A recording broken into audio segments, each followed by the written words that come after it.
Direct اور indirect Pakistan کی سلامتی، امن، استحکام کے خلاف نہ صرف یہ کہ سازشیں کرتا ہے بلکہ پریکٹیکلی بھی ایسی سرگرمیوں میں ملوث ہوتا ہے جس سے پاکستان کو نقصان پہنچے۔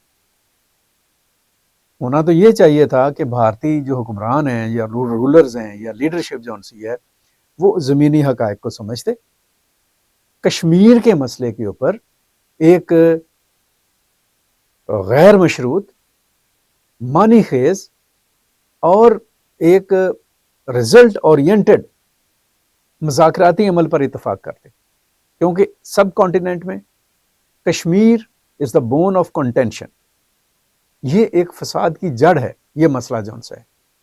اور یہ کہاں پہ ہے فساد جو ان سے؟ ایک سمپل سی بات ہے کہ پاکستان اس رائے کے، اس قرارداد کے حق میں ہے کہ کشمیریوں کو اس تصواب رائے کا حق دیا جائے۔ کون ہے جو ان کو حق نہیں دے رہا؟ اس کو تلاش کر لیا جائے تو آپ کو اندازہ ہو جائے گا، میرے سننے والوں کو، دیکھنے والوں کو، کہ وہ سارے کے سارے سراغ انڈیا میں جا کے ملیں گے۔ تو یہ جو ایک فاشزم ہے اور یہ جو ایک عدل و انصاف سے ہٹ کر پالیسی ہے، اور کسی بھی قوم، وہ بے شک کشمیری ہوں یا کوئی بھی ہوں، جب ان کے بنیادی رائٹس کے اوپر آپ حملہ ور ہوتے ہیں تو پھر آپ مت امید رکھیں کہ آپ کے ساتھ اچھا ہو جائے گا۔ آپ دنیا کی کسی قوم کو ان کے سیاسی حقوق سے دور نہیں کر سکتے، وہ سکھ ہوں یا کشمیری ہوں، اور انڈیا کو اس طرف آنا پڑے گا۔ لیکن ایسا نہیں کر رہا وہ کشمیر سے توجہ ہٹانے کے لیے، خالصتان کی تحریک سے توجہ ہٹانے کے لیے انڈائریکٹ بڑی ہی گھنونی اور گندی سازشیں کرتے ہیں۔ بلوچستان میں انسرجنسی پھیلاتے ہیں، خیبر پختونخوا میں دہشت گردی کو ہوا دیتے ہیں کہ دنیا کی توجہ ادھر چلی جائے۔ ہم نے لاسٹ ٹائم بھی یہ بات کی تھی۔ بشنوئی گینگ جیسے لوگوں کو پپٹ کے طور پر سامنے لاتے ہیں، جن کو آپ نے جیل میں بٹھایا ہوا ہے، اور ان کے ذریعے سے کینیڈا، امریکہ سے لے کر پاکستان تک آپ لوگوں کو ٹارگٹ کل کرتے ہیں۔ یہ کوئی چھپی ہوئی چیز نہیں رہی کہ کس طرح سے آپ نے سکھ لیڈرشپ کو، ایک سکھ لیڈر کو قتل کیا کینیڈا میں، اور کس طرح سے آپ نے امریکہ میں حملہ ور ہوئے۔ پھر آپ کہیں گے کہ یہ نان اسٹیٹ ایکٹرز ہیں۔ وہ نان اسٹیٹ ایکٹرز نہیں ہیں، they are not non state actors, they are state actors. وہ راہ کی جو ایک سازش ہے اس کا حصہ ہیں۔ تو یہ ساری صورتحال جون سی ہے، اس کو سمجھنے کی ضرورت ہے، اور اس کو سمجھنے کے لیے میرا خیال یہ ہے کہ افغانستان کی جو عبوری حکومت ہے اس کو سب سے زیادہ توجہ دینا ہوگا۔ پاکستان کی خواہش بھی ہے، کوشش بھی ہے کہ افغانستان پیسفل وے میں ایک سیدھے راستے کی طرف جائے۔ اور میں یہ بات بار بار کہہ چکا ہوں کہ اب کوئی ضرورت نہیں ہے خواہ مخواہ کی، جسے کہہ لیں وہ محبتوں کی۔ ضرورت اس بات کی ہے کہ حقائق کو مد نظر رکھتے ہوئے آگے بڑھا جائے۔ بلوچستان پاکستان ہے، پاکستان بلوچستان ہے، خیبر پختونخوا پاکستان ہے، پاکستان خیبر پختونخوا ہے، کراچی پاکستان ہے، لاہور پاکستان ہے۔ یہاں پر کسی بھی حصے میں، ملک کے کسی بھی حصے میں اگر کوئی گڑبڑ کرے گا، اس کو کسی قیمت پر معافی نہیں دی جا سکتی، اور معافی دی بھی نہیں جائے گی۔ آثار کرائن دکھائی بھی دے رہے ہیں، حقائق، حالات سامنے آ رہے ہیں اور آتے رہیں گے۔ اب وہ پرانا زمانہ جون سا نا، جب وہ خلیل خان فاختہ اڑایا کرتے تھے، وہ نہیں رہا، نہ رہنے دیا جائے گا۔ پاکستان کی ملٹری لیڈرشپ، پاکستان کی پولیٹیکل لیڈرشپ اس بات کو طے کر چکی ہے، اس بات کا تعین کر چکی ہے کہ اپنے داخلی اور خارجی معاملات میں اسٹیٹ انٹرسٹ کو ٹاپ آف دی لسٹ رکھا جائے گا۔ اس انٹرسٹ کا ہی نتیجہ ہے کہ پاکستان ایٹ اے ٹائم سعودی عرب کے ساتھ ایک پیکٹ کر چکا ہے، ترکیہ کے ساتھ بہت شاندار ریلیشن میں ہے، چین کے ساتھ، امریکہ کے ساتھ، ایران کے ساتھ، اور دنیا میں مختلف ممالک کے ساتھ، یورپی یونین کے ساتھ، سب کے ساتھ اچھے ریلیشن اور ہونے چاہیے۔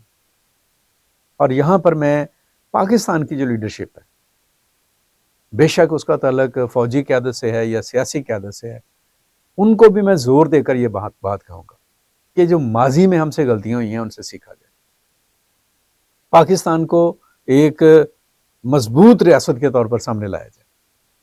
ایک ایسی ریاست جس پر قانون کی حکمرانی ہے اور جس کے اندر قانون جو ان سے ہے وہ بالا تر ہے، اور جس کے تمام ادارے اور تمام لوگ جو ان سے ہیں قانون کی پاسداری کرتے ہیں۔ اس کے لیے جو لوگ بھی جو بھی ایلیمنٹ ہے جو پاکستان کے امیج کو نقصان پہنچاتا ہے، جو پاکستان کی معیشت کو نقصان پہنچاتا ہے، جو پاکستان کے نظریے کو نقصان پہنچاتا ہے یا پاکستان کی مجموعی فعالیت کو نقصان پہنچاتا ہے، اس کے لیے کسی قسم کا کوئی کمپرومائز نہیں ہونا چاہیے۔ اور اس مقصد کے لیے کیرٹ اینڈ سٹک دونوں کو استعمال کیا جائے۔ اس مقصد کے لیے ملک کی سیاسی قیادت کو ایک پلیٹ فارم پر اکٹھا کیا جائے۔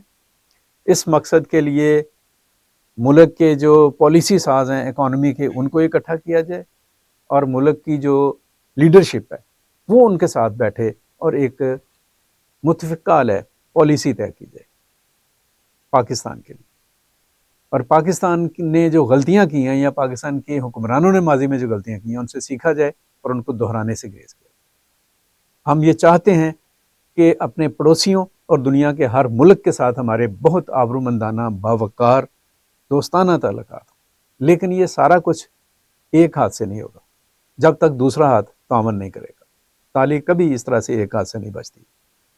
ہم انڈیا کو بھی، افغانستان کو بھی اور تمام خطے اور ریجن کے ممالک کو یہ ہمیں دعوت دینی چاہیے کہ آئیں، بیٹھیں، جو تنازع ہے اس پر بات کریں، اس کا منصفانہ حل تلاش کریں اور آگے بڑھنے کی کوشش کریں۔